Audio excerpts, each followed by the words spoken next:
Hello and welcome to another Zack Carnage video. So today we're going to be talking about the Imhotep the Stormlord and whether he's actually useful, and also a bit about the Phaeron usage in the Necron army. But before we get onto that, I thought I'd show you a quick look at what I've been working on recently.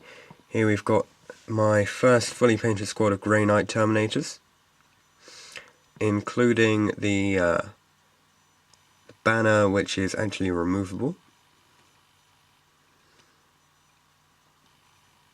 This magnetized one here. Give you a bit of a closer look at that. Haven't written anything on it yet, obviously, but these are all of these Terminators are named.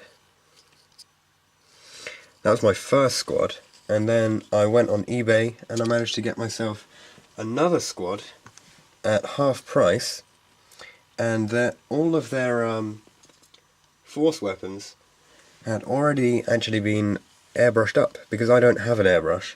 So I thought it would be a good idea to buy these, and their shoulder pads have been sort of half done, and the bases have been done for me already, so I thought it would be a good idea to pick these guys up for half the price. I mean, the weapons got a bit damaged in the post, but I tried to fix them up as best I could.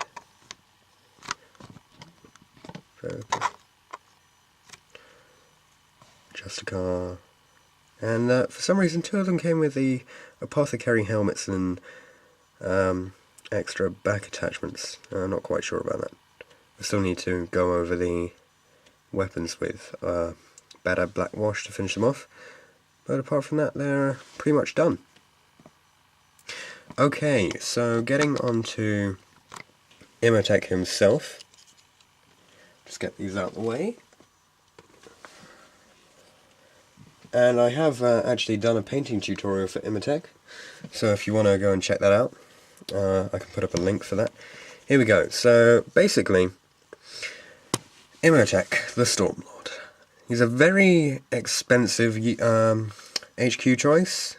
Not really the world's favourite at the moment, because his equipment isn't too great. I mean, he has the Gauntlet of Flame. Gauntlet of Fire, which is quite cool to use, but it's not as powerful as a War Scythe. And he's got the Staff of Destroyer, which is a really interesting weapon, but it doesn't shoot very far.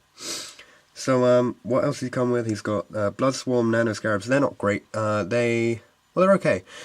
They basically make your flayed ones deep strike bang on where you want, provided that you want them in a certain place. So this is okay, except that nobody uses flayed ones anymore because they're not that good a unit.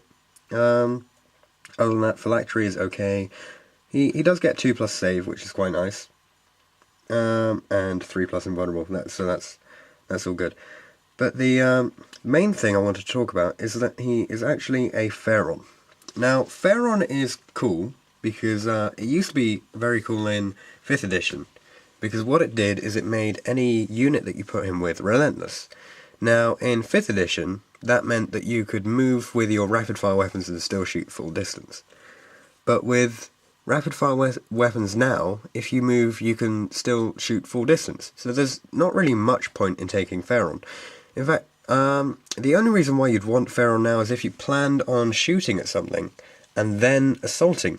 So I'm not really sure how you do that with a Necron army, because the Necrons are all about shooting and staying away from the enemy, because you're initiative 2, so you're going to get cut down. So there are only two main reasons where I could see you could use this. If you built up a royal court with some sort of heavy weapons, like I believe that the Eldritch Lance. No, the Eldritch Lance is even a. There are none of the Cryptex have heavy weapons, and there's no point giving any of your lords heavy weapons. So there's really no point in putting Phaeron on an overlord in a royal court, really. So the only reason you could actually use this model as a Phaeron, or the only reason why you'd bother spending the points on the Phaeron ability, is for your death marks. Yes. These are the guys which I mentioned in my most recent video on all about death marks. You can check that out. I'll put a link up for that. And basically, these guys are going to be wounding 1 unit on 2+. Now, it doesn't specify that that's just in shooting, so that's also when you're assaulting. Now, here's where Phaeron comes into its own, because if you give Phaeron a squad of, say, 10 death marks to go with him, then you're going to be attacking this 1 unit that you're focusing on. You're going to be attacking and wounding on 2+ when you shoot. And if you're close enough to assault, first you're going to rapid fire them with 20 shots that are all rending, all wounding on 2+. And then you get to assault, and you get the extra attacks for charging. And because you're Phaeron, you get those assault attacks, and you still get the wounding on 2+. And that is where you cut down your opponent's most potent unit, hopefully, without taking too many casualties. Now for this, Imhotep's quite good because he himself has the Gauntlet of Fire, so he's going to get to re-roll hits and wounds in the close combat once he joins. And also he's quite survivable because of his 2+ armor save and 3+ invulnerable. You're not really going to get cut down by a lot. He's going to be standing around for a long time in that combat. And hopefully, because of his Resurrection Orb, you'll be able to bring back any death marks that get cut out. So that is really the main reason to take any Overlord with Phaeron. Hopefully this has given you some cool ideas. If you like this video, don't forget to give it a thumbs up. Leave any comments or suggestions you have down below.